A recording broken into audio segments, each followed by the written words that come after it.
Hello and welcome once again, students. So in the last class, we had covered the HTML topics up till HTML colors. Now we'll be continuing with the HTML CSS part, which is one of the important part when it comes to beautify your HTML web pages, because HTML can provide you only the simple formattings that can be applied to a web page. However, in order to apply the advanced level formattings and to adjust the margins, border, paddings of a document, you need to include the CSS elements. Now, the very first thing is what actually is the CSS and how the CSS elements can be used, what is the format or what is the syntax for using the CSS. After that is how you can include the CSS files or CSS code in your HTML documents. There are three different ways that I'll be going to present in this lecture. Now, the very first uh, is the definition part. So we'll start with that. So CSS stands for Cascading Style Sheet, and it saves a lot of work. It can control the layout of the multiple web pages all at once. So the multiple web pages layout can be controlled with the help of CSS, and definitely it is going to save a lot of work because we are going to present or we are going to include the style elements in a single page, and that's where it saves a lot of work. So again, with the CSS, you can control the color, which we had earlier uh, covered in the previous lectures. How to apply the color to your text, how to apply the color to your background, we had already covered, and we had also covered the various websites from where you can get a reference about your color schemes of a web page or of a website rather. And if you want to use the gradients as a background, how to generate those gradients, what sort of the color you want in the gradient, that I also mentioned in the previous lecture. Now you can control the color and the font, the size of the text, the spacing between the elements, how the elements are positioned and laid out. I mean, how the various elements are applied in a web page, and what is the separation and how you can control the separation between those elements. Like if I had included, let's say, a paragraph number 1, and again there is a paragraph number 2. If I want to control the separation in between the paragraphs, and even if I want to control the separation of the paragraph text with the boundary of the paragraph, that can also be done with the help of CSS. Okay, then background images, background colors. Uh, you might have saw various websites with the full background images. So that is where the CSS plays its important role, because with the help of CSS you can achieve the style of those pages where the background is a full length image, and also you can include the background colors. So you can also define it to be for the different sizes and different devices depending upon their side width. Okay, now here is the word cascading. Now what does the cascading means? So cascading means that a style which is it is applied to a parent element will also apply to all the children elements within the parent. Okay, now what is the children and parent concept? See, uh, we already saw in the syntax part that whatever the tag that you want to or the output of which you want to display on the browser, you have to include that tag and also the text of that tag inside the body tag. So for example, if I want to uh, include a heading tag, let's say h1, then I had to include h1 inside the body tag. So body here is the parent element and h1 is the child element. So whatever the style I apply to the body will automatically be applied to the children element. That is the h1. Okay. So there is an example also that if you set the color of the body text to be blue, all the headings, paragraphs, other text element within the body will also get the same color. So if you had defined that the body should have a text color of blue, then all your headings, all your paragraphs, every tag which is holding some kind of text is now going to have a blue color. But you can change that. For example, if you want your first paragraph to be of let's say red color, not of blue color, then you have to specifically specify that yes, I want to give the first paragraph red color, not the blue color. That is with the help of CSS. Okay. Now next comes using the CSS. How you can use the CSS, how you can add the CSS to HTML documents. There are three different ways. The first one is inline, and the second one is internal, and the third one is external. We'll see one by one. The first is inline, which we had already saw in the example of the colors, where style is an attribute and that is included inside a tag. Okay, that is called inline element or inline CSS rather. So this is the inline CSS. So if you are defining the CSS elements inside the style attribute, which further is included inside a tag, then this method is called inline CSS. Okay, so this is having the highest priority. Why I am saying that the priority, what actually is priority I am talking about? See, if you are having a page, okay, let us leave it to the end of this. First we'll cover internal CSS. Now next is the internal CSS. So if you are including the CSS like this in your style tag, which is inside the head tag, okay, so style tag is inside the head tag, style tag is opened here and style tag is closed here, and this whole structure is included in the head tag, then this is called inline CSS. Okay. Now if you want to apply something to this h1 or body or p, then it is written in this way. First of all, you need to write the tag, let's say body. After that, you need to open the curly braces, and then you need to write down the element, CSS element with its value, and then semicolon, and finally you need to close the braces. So this is the method. Okay. Now similarly for color, for h1 you have to go in similar fashion, and then for the paragraph you again have to go in the similar way. Okay, so this is the inline CSS. Then external CSS. Now what exactly is external CSS? In external CSS you are including a separate file like this, style.css. You will make a separate file, styles.css, and in that styles.css you will include the various CSS elements like this. Let's say for body you want the background color, so it is included like this. It is similar to what we had covered in the, or what we had saw in the internal CSS, but there is a slight difference that in case of internal CSS we are including this entire portion inside the style tag, which is included in the head tag of the same document. So please note it down. I am talking about the same document in case of internal CSS.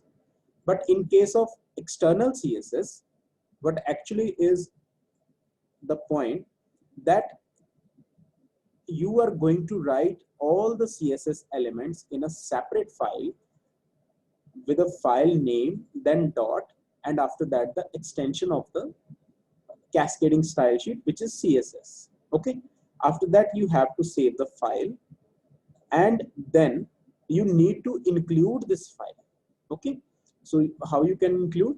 you have to include this file into this head section, and in that you need to write link, and then after that rel, which is relative, then style sheet. Okay, so after that you need to include the style sheet. So it is a type of the style sheet, or it is a style sheet document. Then you have to provide href, that is hyper reference, that means you are linking. So after that you need to provide the location of the file. So please remember, if you are writing it in this way, then it means that your this main HTML document and your CSS are both in the same folder. Okay. Otherwise, you can include the CSS file with some other options, depending upon if your file is inside another folder or if it is outside the folder which is having the HTML file. Okay, so that we'll see later, that what are the methods to include those kind of files. So basically there are two type of the linkages, or you can say that there are two type of the URLs, that is absolute and the relative. We'll talk about when we'll cover the CSS part in more detail. So for time being, you just need to know that there are three different methods with which you can apply the CSS elements to a HTML document. Okay, the first one is inline CSS, that is you are defining everything inside the tag itself, and all the CSS elements are included in the style tag. So this is the format. Okay, now the next is internal CSS. In this case, you are including everything, or you're including the tags and their corresponding styles in the curly braces, and all this is included in the style tag, and again the style tag is included in the head tag. And in case of external CSS, you are just removing this component and you are saving it into the separate file with the extension .css, and then you are linking that extension with the help of this linkage command. Okay, so I hope this is clear to everyone. Now the next is we are trying something. So this is the separate file. Now here the background is what? It is of green color. Now I just want to change the background. See, I just want to change the background. So I am here including my inline style. Okay, I'll try to include all the style, I mean all the methods for including the style, and then we'll see that which method overrides the other method. Okay, so body, and then let's say background color to be let's say it should be something like yellow. Let's say run it. Okay, so now what happens? The green color, which is defined by style.css, has been overridden by this method, internal one. That means whenever external and internal are present in a same document, the styles of internal are preferred over the styles of the external. Okay, now again we just include the third method also, which is inline method, and in this case I am just going to change, so it is background color to red, and then we'll run it. Okay, now what happens? Let's say make it red, let's say make it something brown. Okay, now what happens? Now the color of this, or the color which is applied with the help of an inline method, is now overriding the style of inline CSS. So what now I am going to say is very, very, very important, that whenever a document is having all the three methods of including the CSS, external, internal, and inline, then always the inline methods are preferred first, and after that internal, and then external. Okay, so the question can come like this: you had been given the style, okay, and you had been given like this. You had been given the background color, and it is applied with the help of all the three methods. Now you have to choose that finally at the end when you run the file, which color will be applied to the background. Obviously, if it is if inline, internal, and external, all the files, all the methods are used, and all the methods are having the same property, background color, then it is for sure that your inline background color property is going to take over. And if inline is removed, then internal is going to take over, and if internal is removed, then only external CSS property can run. Hope this is clear to everyone.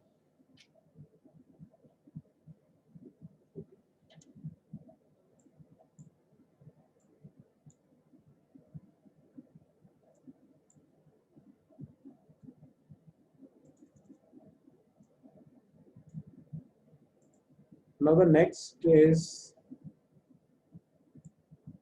HTML links. Okay, so let us check that if there is anything that is left.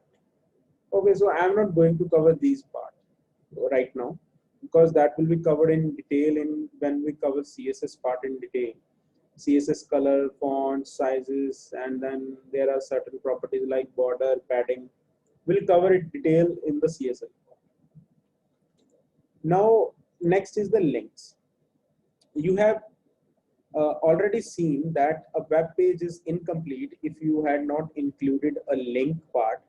That means if it is not having a functionality by which whenever we click on a text or on a button, we can redirect to the another page. So that is the property of the link, or that is the purpose of the link. So HTML links are called hyperlinks. You can click on a link and jump to the another document. Okay, so when you move the mouse over a link, the mouse arrow will turn into a little hand. How it works? It can be incorporated in a document with the help of a tag, which is called anchor tag. Okay, there is a anchor. The anchor is basically a hook that is attached to the ships, and whenever a ship is parked on a port or near a port, and at that time the anchor is dropped into the water, and the job of the anchor is to hook the ship to the ground, and that's from where the actual meaning of this anchor came. An anchor is basically a hook to the previous document, or you can say that anchor is a hook to the next document also. So that is anchor tag. Now a tag is open, and after that href is the property or attribute of anchor tag, and inside href you need to provide the URL or the link of the web page that you want to be opened whenever the user click on this text, link text. After that you need to close the anchor tag. Okay, now this is the example, so let us try it.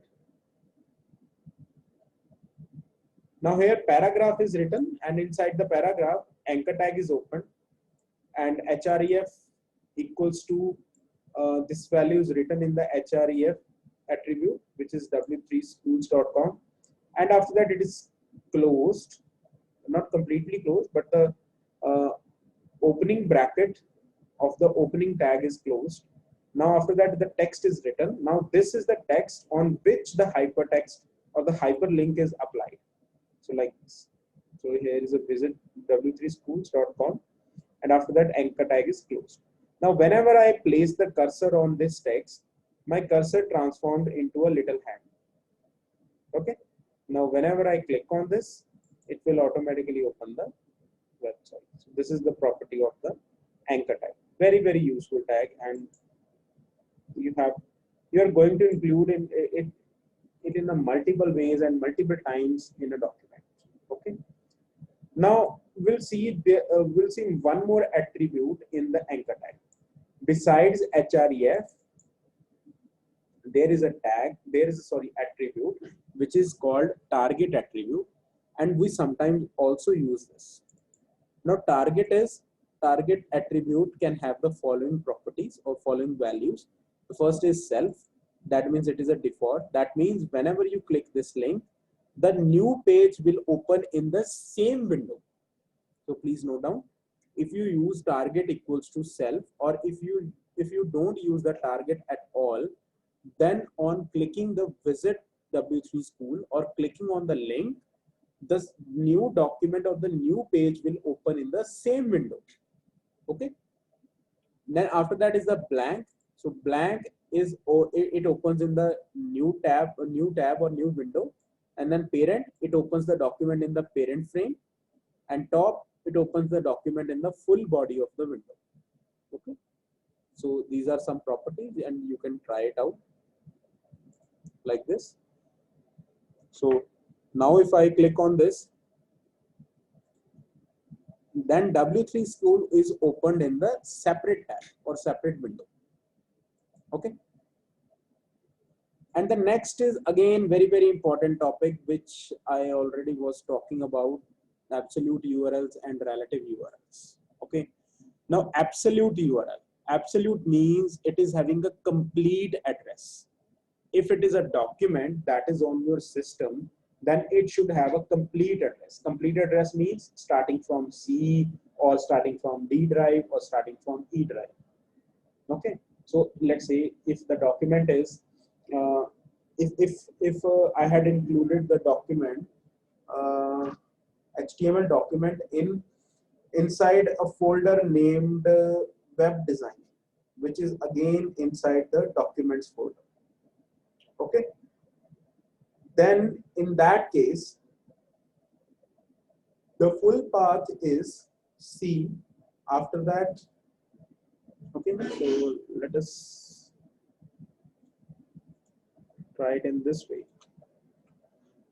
So if you are writing it in this way, I'm talking about file. This is talking about the URL which is available on the internet. I'm talking about the files, because you will be working firstly on the local projects, and after that you will be shifting to the remote projects. Okay.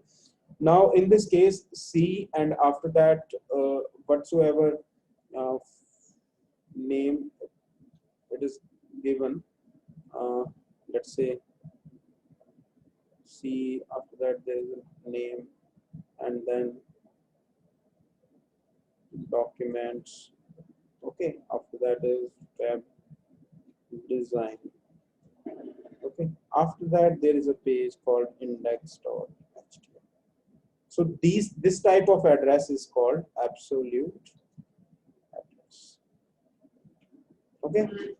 Now if I talk about that, the index, there is an index.html, and there is a style.css file,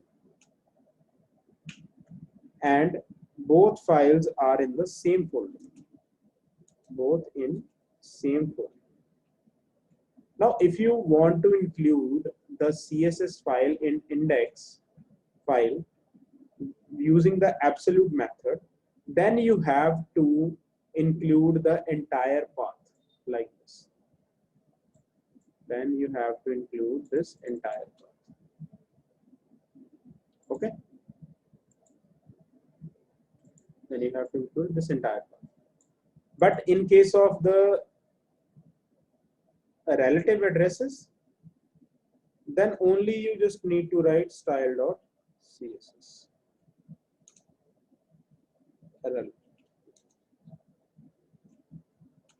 Where if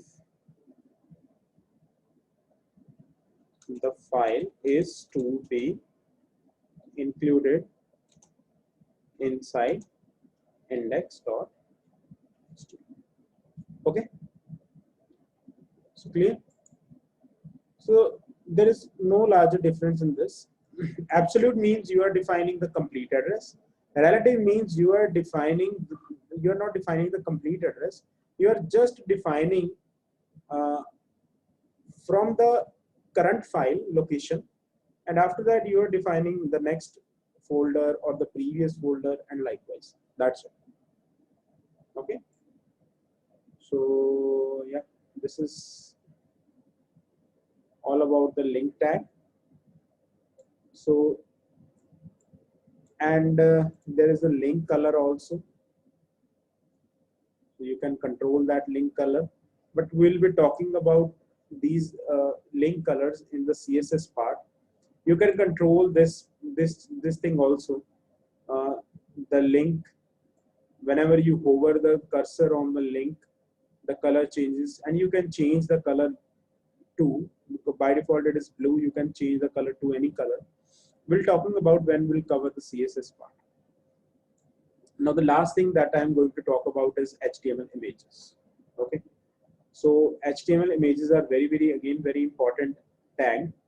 So how to include the image, that is img for image, then src for the source. Okay, so again you have to take care about the relative and the absolute address, because sometimes uh, the beginner do a mistake which is in term of the addressing part. They generally place the file in some other folder and they just try to include it with the simple name, but you have to take care that where is the folder, and is it one level up or one level down from the file in which the image, in which the source is included, or in which the tag is going to be inserted. Okay, and the alternative text means this is alt is alternative text. What is the use of alternative text? If somehow you lost your image and image is not found, then at least your alt text is going to print the text on that particular box where your image is supposed to be there, and it at least gives the information to the user that there was an image which has to be loaded, and that was not loaded due to some reason, and it gives the basic description about the image basically.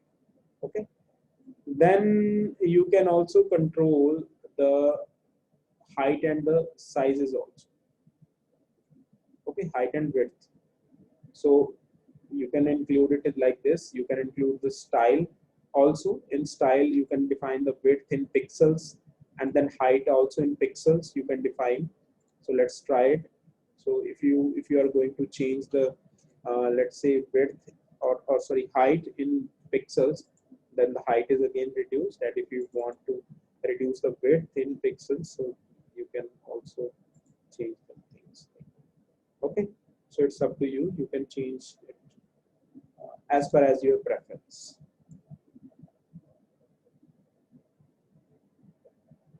Okay, so yeah, this was the basic things. So these are the formats that you are going to include.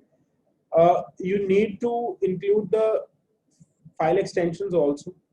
Okay, so if you are writing a, let's say if you are writing img.girl girl, and that is with the extension of jpg, if there is a file present png, uh, then that file will be having a separate identity. Okay, extension is must. In nutshell, I can say that extension is must. You have to include it. Okay, and again, if I talk about, so again the image floating part is there, but we'll cover in the CSS float property. One thing I would like to discuss here is that you can add the hyperlink on this image also. For example, I am typing an anchor tag, and inside anchor tag I am placing the image. Okay, and inside the anchor tag I am, let's say, referring this, and then I'm just simply typing W3 schools. So let me pick this. Not W3 school, let's say Google will copy this URL and then paste this URL. We can also include the target part so that the link will get opened into the separate tab, not in the same tab. Now when we run it, we'll now be having a link on this image. See clearly, whenever I hover my cursor on this image, my cursor turns into the little hand. And whenever I click on this, it automatically redirects to the Google page. Okay, so this way you can provide the hyperlink on image also. Okay, so with these words, I conclude the lecture over here, and in the next part, we'll continue with the image maps, how to include the background images, the full length background images that you generally see in the professional websites, and what is the picture element that we'll also cover.